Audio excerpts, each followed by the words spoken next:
sulfonylureas, biguanide, and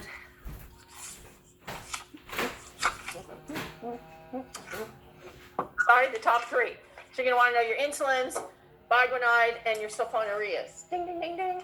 Okay. Now, there are glinides and glitazones and gliptins. So you're going to want to know not so much. Okay. Probably the single most important thing I'm going to say to you today is anytime you're given an oral anti-diabetic or any anti-diabetic, okay, you need to know what you're doing. You need to be sure, okay? Even if it's a pill form, you need to be thinking about it in the context, the critical thinking, all of the nursing, what do we call them? Considerations, okay? Nursing, this slideshow I'm going to use with you today says nursing implications. Implications mean what do you need to be thinking about when the patient's on this drug, okay? You guys are long past the time when you can say the doctor ordered it. Because yes, the doctor ordered it, but he's not giving it, you are. And you are the one safety mechanism between the order and the patient. And you need to understand whether you should give this or not, okay? Do we feed patients in the hospital? Sometimes not so good, right? My clinical group probably had 2 patients that have been starving when they arrived to the hospital this week, and they've been NPO for a day or 2. Okay? Yeah. And they were taking anti-diabetic meds. Do you think the nurse was thinking about giving them? Shouldn't have been giving them. Okay? So when to give and when not to give. That's the most important thing, regardless. Obviously, if you're given insulin, it's going to be faster than an oral, right? But an oral can have longer lasting action that can affect your patient even more. So if your patient has any of these meds on board, you must know what's in the syringe and how much it is, when it's going to get on board, when it's going to peak, and how long it's going to act, because you're managing all those other parts of your patient's food. Okay, I'm short of breath. May I take this off with your permission? Thank you. All right. Good. There's something about, I just get excited talking and being with you all because I love to teach. All right, so I have a 53 slide deck presentation for you today. Remember, you're not trying to grab every single note from me. You're trying to just hit highlights. You should walk out of here with maybe a piece of paper that has 10 words on it, okay, or a star in your book in this chapter, okay? Because I can't give you everything. I'm giving you the highlights and telling you where to focus, okay? This is a much simpler chapter because we kind of talked about where the focus is, right? All right. So let me get my share screen up. And I need the Zoomers to tell me that they can see anti-diabetic drugs with a big red apple. Yes, ma'am. Yes, okay, thank you for thumbs up, Donna. All right, so why did I put an apple on here? What's the old adage, do you know? An apple a day. An apple a day keeps the doctor away. So just like apples, you all need to be doing what a little bit every day? Exercise. Yes, that too. She said exercise. A little bit about farm. Yes, a little farm every day. Okay. Go next. And how? Oh, okay, it rolls. Okay, quickie anatomy and physiology review. Where is your pancreas? Right? Is it on the right side or left side? It's got on the right side, tucked behind the stomach. It has 2 functions, exocrine and endocrine. Exocrine means it squirts something where? It squirts it out, but specifically where?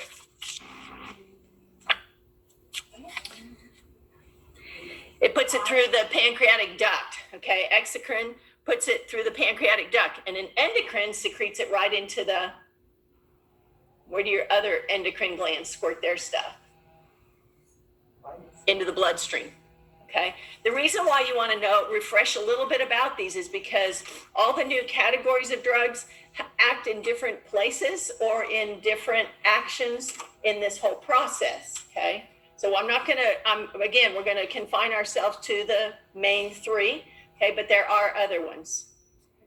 So 2 main hormones that are produced in the pancreas are what? Insulin and glucagon, all right? Insulin is your transporter. Think of insulin as your transporter. It helps get glucose into cells or help get glucose into the liver to be stored as glycogen. Okay, glycogen and glucagon are two different words. Okay, glycogen and glucagon are two different words, so you need to figure out a way to keep them straight. Okay, glucagon is the other hormone that's produced, right? And it is storage. Okay, it gets your glycogen out of your liver. So these hormones are in balance. If one's going up, then the other one's not needed so much. Okay. Again, the newer generations of these drugs have been manufactured and tweaked to act in different parts. So why does your body need glucose anyway? Energy. It does. There's one target organ that really needs it, is the major consumer of it. Your brain. Okay. So when the quantity of glucose in the blood is sufficient, then extra glucose is stored as what? Glycogen where? In the liver. Okay. All right. So how do you get it back out when you need it? Glucagon, okay, gets it out. Glucogenolysis. Okay, so the glucagon, geno means new, lysis breaks it down. It unpacks it out of the liver and brings it out to be used by the body. Okay. All right, so a pancreas is pretty critical. Can you live without one? Yes. No, you cannot. Okay, no, you cannot. We have had a little bit of success in transplanting some of the islet cells. Come on up here. Transporting some of the islet cells, but total pancreas transplants in the beginning, I was working transplant. We did a few of them. They're messy and they didn't do well. I don't know the current state of pancreas transplant. So insulin is a transporter, and I think that is sufficient for that slide. Okay, insulin has a direct effect on how you metabolize fats. Fats break down into what? Sugars. Okay, so fats break down into sugars. It also helps the shifting of potassium and magnesium into the cells. You want potassium in the cells, you don't want it out of the cells, or you get hyperkalemic. Other hormones work in tandem with your insulin and your glucagon, and those are cortisol, epinephrine, and growth hormone. Okay, I'm not going to go there. I was going to talk about some crazy weight loss plans that put you on growth hormone. Really not good to introduce exogenous hormones into your body, because hormones, as many of you know, are very mood and mind altering drugs, right? Like estrogen. Okay, you get that bear quality. So same with some of these other ones. And when you introduce an exogenous substance that's pharmaceutically produced, you mess with all the very narrow biofeedback mechanisms. Just like, anybody ever taken a steroid dose pack? Prednisone? Okay, they play the Star Spangled Banner. I just want to cry. Same thing. Okay, so hormones are very delicate things and they're fragile. And guess what affects them? Stress. Like nursing school. Okay, if you wonder why you can't lose weight in nursing school, yeah, if you're not exercising, it's even worse. But because your cortisol is being amped up a little bit because of your anxiety and the pressures. Okay, what happens with our patients when we hospitalize them? Same thing. Okay. So diabetes is not a single disease. It's a syndrome. It's a cluster of things that can sneak up insidiously in a human being, okay? You could be diabetic right now and not know it. I could, okay? You could be pre-diabetic. We call that, what do we call that? Metabolic syndrome, okay? You've also heard it seen in, Parade magazine, Syndrome X, because that makes a better headline, right? Syndrome X. You're gonna buy that.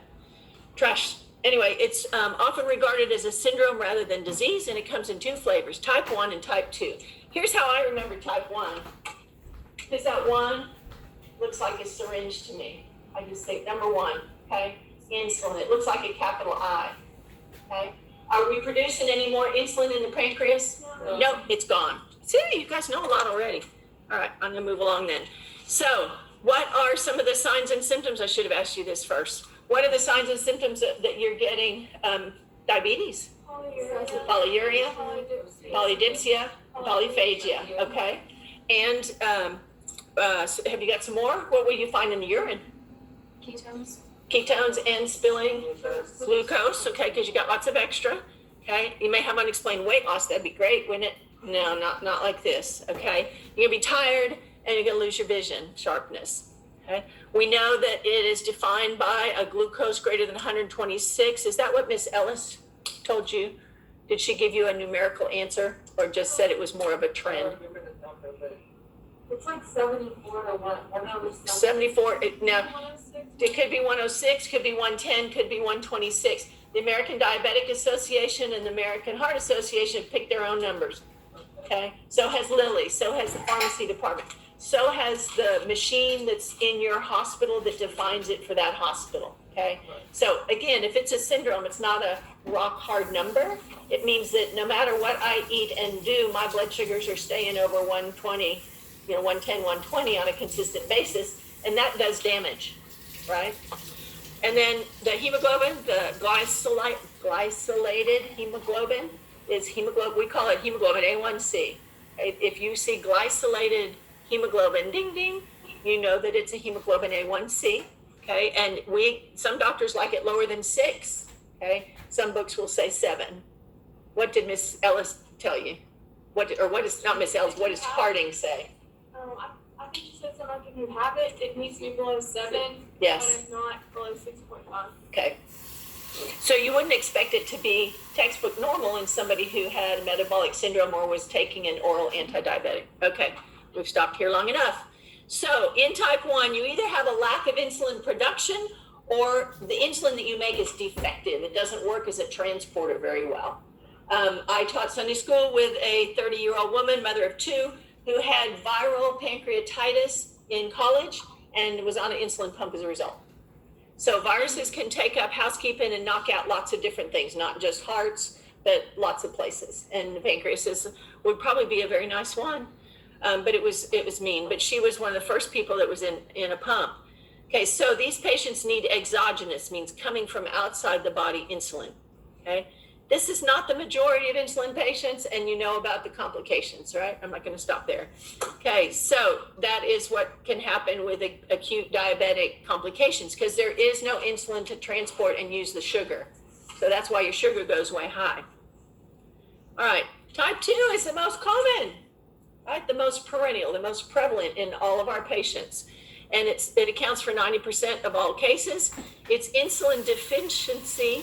Okay, so there's not enough, and the ability of it to carry is the cells resist it. It's not able to transport. So it's not defective insulin. There's just not enough of it, and they can't transport well enough. So sometimes the tissues become resistant to insulin for different reasons. It can again be because of a viral residual effect. You may just be born into a family that has less insulin receptors or are less responsive receptors.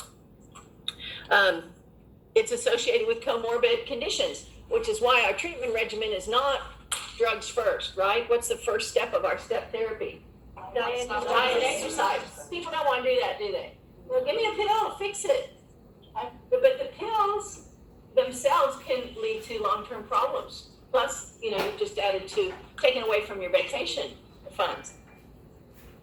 So all of these comorbidities are associated with diabetes. Microalbuminemia, so there's going to be spillage of proteins because of the nephrons are being torn out, and it will show up in the urine. Okay. And you've already told me it's metabolic syndrome. Macrovascular changes, those are large vessels, macros. So that's your plaque and coronary artery disease and peripheral insufficiency. And then your microvascular in your eyes and in your microvasculature in your gut, and you just get you can't snap to as good thinking and not as sharp. And the third type of diabetes, which we thread through all of your concept-based curriculum, is gestational. So there's type 1, type 2, and gestational. And guess when you have it? When you're pregnant. Okay, that's what if you're gestating, like my daughter. Gestational, she's gonna give birth to a basketball, it looked like. So it can develop during pregnancy. Why? increased demands of the baby and the need for, and then all of a sudden you don't have enough insulin to transport for you and baby both. If you do have gestational diabetes, you know, a lot of our bodies are just wear and tear. So when you juice up and you squirt out all of your goodies, sometimes when you get older, they're drying up and you don't have as much to squirt out. So we've challenged, okay, with the gestational diabetes, it means that every pregnancy after that, they're a little bit more risk, and they may end up, if they don't control their weight post-delivery, they could then need anti-diabetic therapy as well. Okay, not the end of the world, but certainly worth the risk. Anyway, so it's time for you to participate. I'm going to give the first question to the room, Zoomers, but you can hop on chat with your answer. This is the only thing I'm going to touch on with gestational diabetes. You will revisit it in the fall. It is not on the exam. Okay? But there's just one salient thing to remember with your diabetic treatment therapy for a gestational patient, and this question makes it.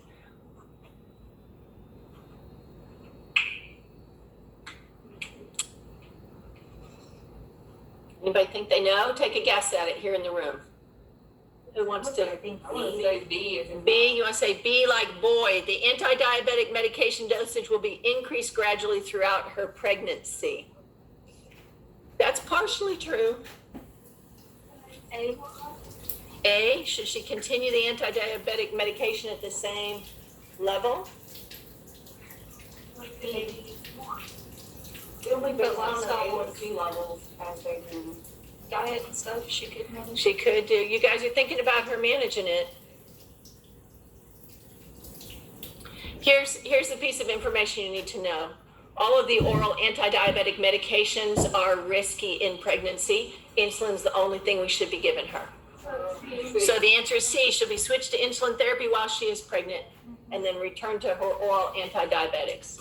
I don't know what the class is. You know, they classify in pregnancy. I think it's pregnancy class C, but that's a guess, okay? Again, just nice to know. She may feel a sense of failure, right? I'm having this baby, I'm failing. No, it's just temporary, and we're giving the insulin support instead of the oral anti-diabetics. All right. Oral anti-diabetic medications are not recommended for pregnant patients because of the lack of firm safety data. Insulin therapy is currently the safest recommendation. Okay, so we're going to breeze through our non-pharmacology treatments. Type 1 always has to have insulin because they don't have any. Type 2, we've already talked about it. You good to go? Exercise, stop smoking. All right. Goal of treatment. How will we know? Ding, ding, ding. How will we know our patients are getting better? A1C, okay. That's a real reveal because it tells you it's about what they've been doing the last 3 months, okay. Then we also will have fasting blood sugar or fasting blood glucose. You will also hear it called a fasting, where's my sheet? Fasting plasma glucose, FPG. There's about 16 different acronyms for a diabetic finger stick, so it's hard to keep up. But a fasting, what did I say? Fasting plasma glucose. The estimated average glucose, you can read a little bit more about this if you want to, but it's just an additional way that we can hone in it's a calculated thing. It's covered in Lilly, not on the test. All right, but you could recognize lab work that would tell you your patient is getting worse or getting better. Ding, ding, ding. Okay. All right, treatments. We're going to cover insulin and we're going to cover orals. All right. So anti-diabetic drugs come insulin, oral, and some are new injectable. There's also another one that is called Afrezza, because you put it in your nose. You see my sneeze? That's how I remember things. We're not going to cover those. Okay, you'll probably encounter patients with those as you progress, especially into ICU. We're sticking to level 2, right? So our goal with therapy is to produce a blood sugar between what? 70 to 110 and some control there. Stop the wide swings. All right. So insulins they mimic your own endogenous insulin. The effects are the same. They help the diabetic patient to metabolize carbohydrates, fats, and proteins. They store glucose in the liver. And as what? glycogen, and when they need it, they get it out using glucagon. All right. Insulins used to be made, we used to harvest them from pigs and cows, and the good news is you don't do that anymore. They are used in some third world countries, okay, because they do not have the technology or the labs to produce human recombinant DNA insulins. But here in the United States, all of the manufactured supplies that we are using are recombinant DNA therapy, right?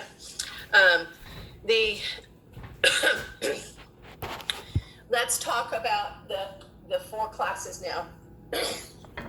And my water's on my desk. Would you? It's that same bottle I reuse. It looks like it's an only tall bottle, right? Thank you, Miss Kendra. Okay, so the first ones are known as rapid. Is rapid the same thing as short? No. Good. Ding, ding, ding. Rapid is not the same thing as short. So your rapid, your onset is in 5 to 15 minutes. It's going to peak in 1 to 2 hours, and its duration is 3 to 5. Ding, ding, ding. Okay, so however you learn this, what is an example of a rapid? They're on here. Lispro. You see it? Insulin Lispro, also known as Humalog. So this is why we're using the generic names. So it's very similar to endogenous insulin. It gets on board fast. There are others, Aspart and Glulisine. Okay. We will probably be talking to you about Lispro as the exemplar drug. You can give it sub-Q, you can give it sub-Q through an infusion pump, and then you can also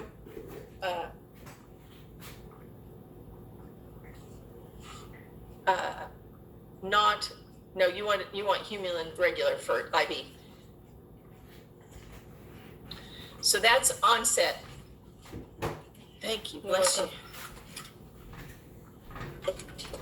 That's rapid onset. All right, what's the next kind? Short acting. Okay, so that was rapid. Here's short. Onset, 30 to 60 minutes. So you see, this one takes 5 to 15. So you better have food around, or they better be on something continuous. And then short acting is onset is 30 to 60 minutes, peaks in 2.5 hours, and the duration is 6 to 10. Put this on an index card and put it right in front of your speedometer. All right, so we have rapid, we have short, and now we have intermediate. Our intermediate acting insulins usually have an N in the name. They will say Humulin N or NPH. NPH stands for neutral protamine Hergadorn. I didn't look up Hergadorn. I don't know if it's a physician that invented it or not, but it's just how it's manufactured. It is recombinant DNA insulin, but it's packed in with a little bit of zinc and a little bit of protamine sulfate, and so the onset is a little later, 1 to 2 hours, a peak of 4 to 8 hours, and a duration 10 to 18 hours. Are you going to use this for a stat treatment to bring a blood sugar down? No. So this is not your rescue insulin. This is your longer acting. Right? Can this be mixed? Yes, it can. Remember back in Skills Lab when you guys were sweating bullets about clear to cloudy or cloudy to clear? Yeah, clang, ding, ding, ding, ding. That's still a classic NCLEX type. Yes, clear to cloudy. Okay. It can be mixed with regular insulin. Regular is a, what kind? Short or rapid? It's a short acting. Okay, you got it. And last but not least, we have the L. And isn't it so great? They did the same thing that they did last week with the L. What's the L mean? Long. Okay. And then called it lasting or Lantus. Long lasting. Do you know the generic name for it? Glargine. Kendra had bought a new book, and I thought it was a cute way to remember it. You know, when somebody's mad at you and they're glaring, you kind of carry that long-acting glare for a long time, don't you? So that's how she remembers it, glare.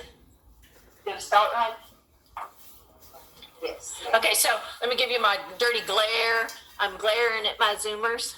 Okay, so Glargine which is Lantus. It's clear, it's colorless, and we use it as a basal rate. Basal means a constant, steady rate.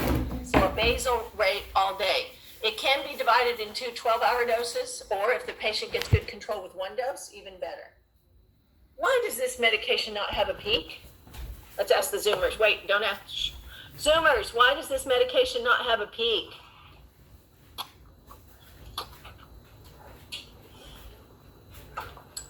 Oh, I can't see chat. I've dropped it. I'm sorry. Somebody want to come off mute and say why? Go to the more. You go to More? Thanks. All right. Yes, constant and steady. It works for 24 hours. Good, Nora. You got it, because it's continuous, long, slow, steady release. That's why it doesn't have a peak. Okay. Do you think that's better for control?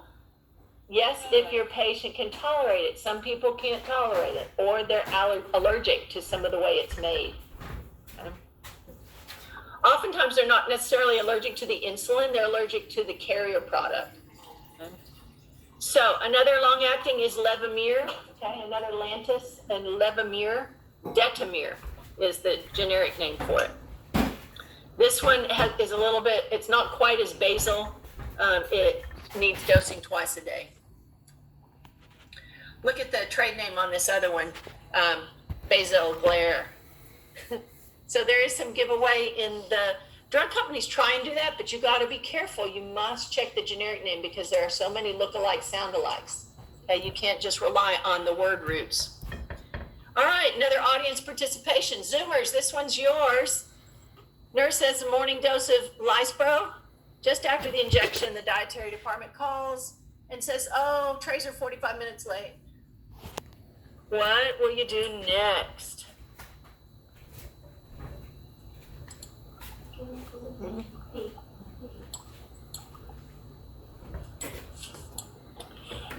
Everybody likes D like dog. That is correct. Good work, Zoomers. All right, inform the patient of the delay. I always like to talk about why not the right, so that somebody who might have been suckered into one of those other distractors will know why it's not the right answer. Okay, inform the patient of the delay. They've just been given what type of insulin? Rapid, okay? How long do you have before that starts to work? 15 minutes, okay?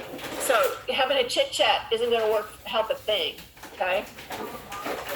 I would tell them, I might keep them company and make sure they eat something during that 15 minutes. So I can talk to them and apologize, that customer service recovery. Breakfast is gonna be nice and hot when it comes up because they're running just a little bit behind. I gave you your insulin. Is it okay to say what you did? Yes, and I know it's going to peak in 15 minutes. So I'm going to keep you company and make sure you eat this. Now, what are you serving? Honey buns? No, not a good choice. Nope.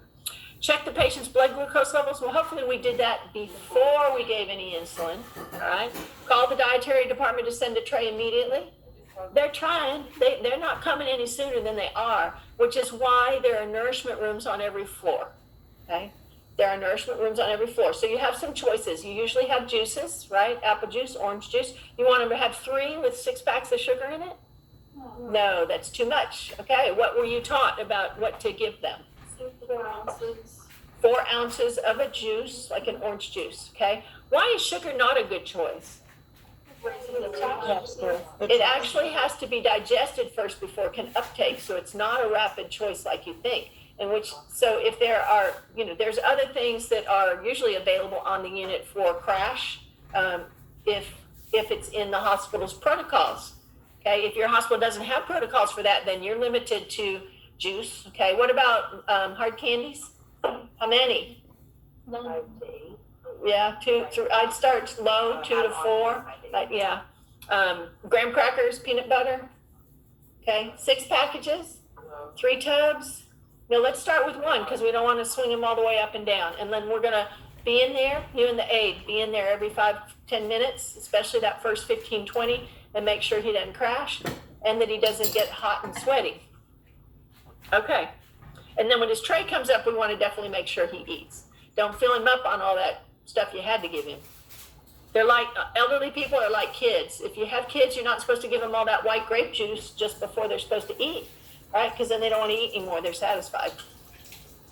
Okay, so it was D. Lispro is onset in 15 minutes, and they must eat. Otherwise, they're going to.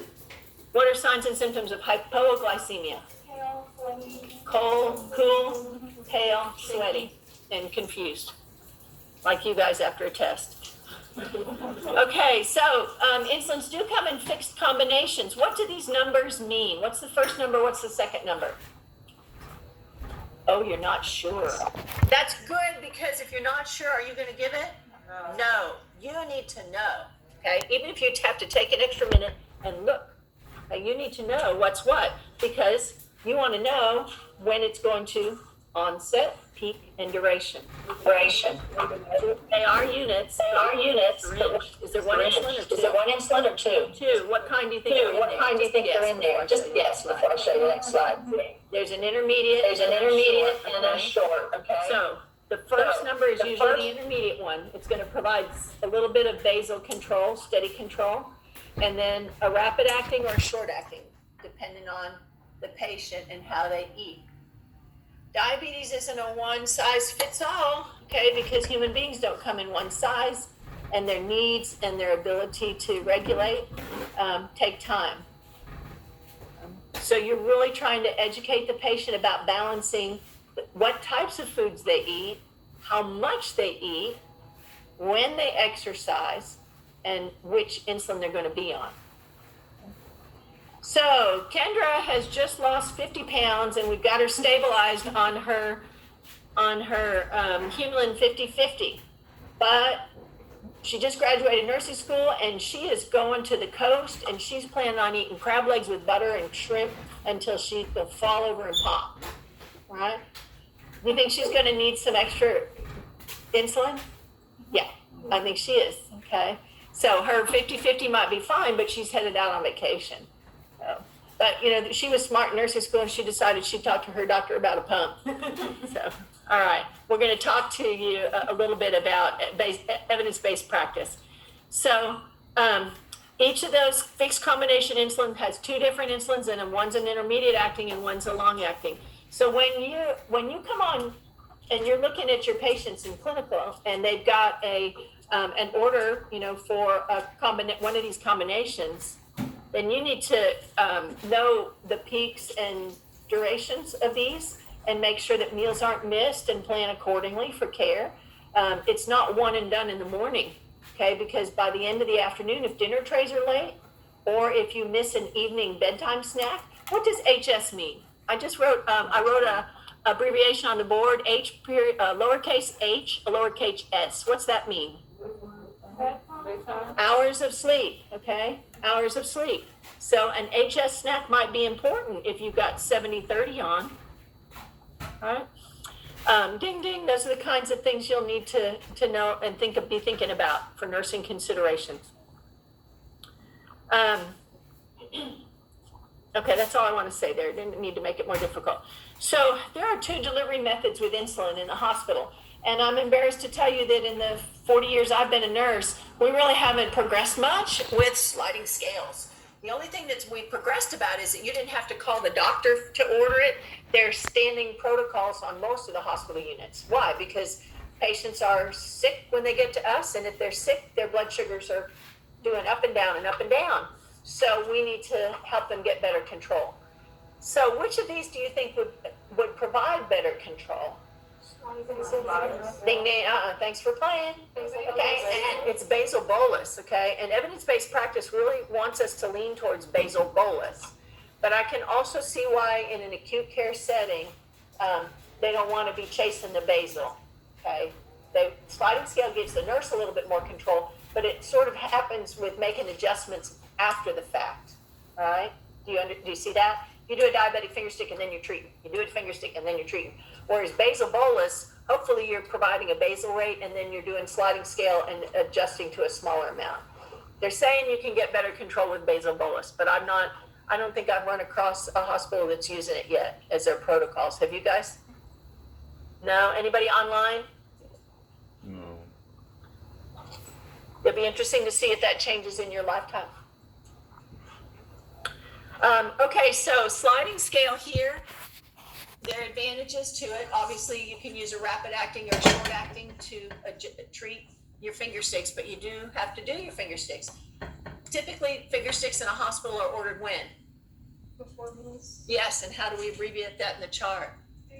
AC, okay. AC stands for ante, which means before, and cibum, which means meal, or cibos, which means meals. Those are Latin abbreviations. So before meals, AC and HS diabetic finger sticks means what to you?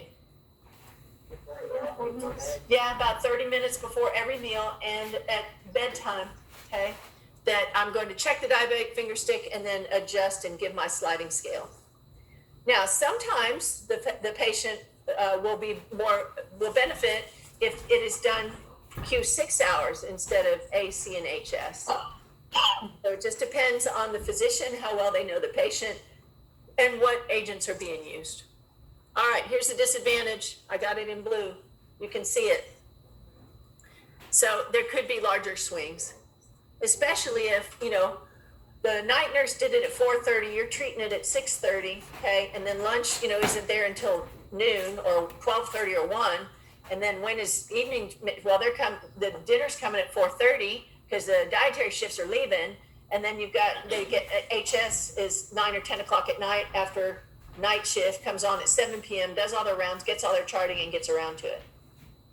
And so it's very subject to the variability of the staff on the unit and how they're, how punctual the trays are coming up and whether everybody's in sync. A well-run hospital has trays on the unit at a set time every day. And it matters. I mean, that collaboration really matters. And this is why. And you being the nurse who is administering, prioritizing it's the medication administration at the right time and being regular and faithful to your patients with finger sticks and insulin therapy. Because it's out of their control. They might have been self-regulating at home, but they can't control any of it when they come in. Unless Ricky Alvarez and his mama showed up and they've got their own, insulin pen. Okay, then you're gonna go to bat for them and ask if they're knowledgeable. Ask the doctor, can you please write that Ricky and his mom can cover what they're doing in collaboration with the nurse? We need to know, right? Because he could run his fever of 104 and then he would need more or less insulin. More. Okay. So, basal bolus is preferred. And again, they say the advantage is that it delivers a constant basal rate and then boluses as needed. You would use Glargine as your long-acting basal, just a smidgen. It's going to be physician and patient dependent. Can you think of a patient that it might be helpful with?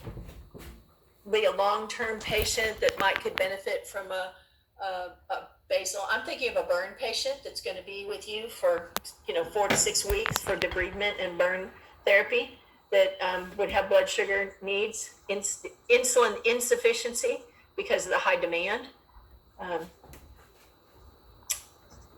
I'm sure there are others who are just not coming to me. Okay. Oral anti-diabetic. So that's insulins. You got it squared. You've got it squared away. There's rapid. The next one is short.